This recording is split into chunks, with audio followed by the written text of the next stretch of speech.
Sa kalawon sa Davao, hinay nga mo bangon ng syudad.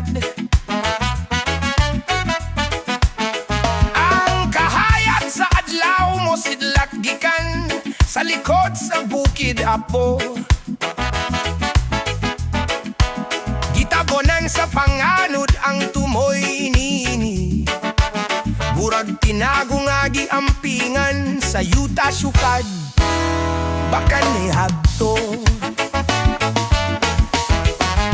ang hangin dikan sa Davao, golf muhap-uhap sa mga lubi, mo pahinumdong nga ang syudad buhi. Nagginhawa, nagpaminaw,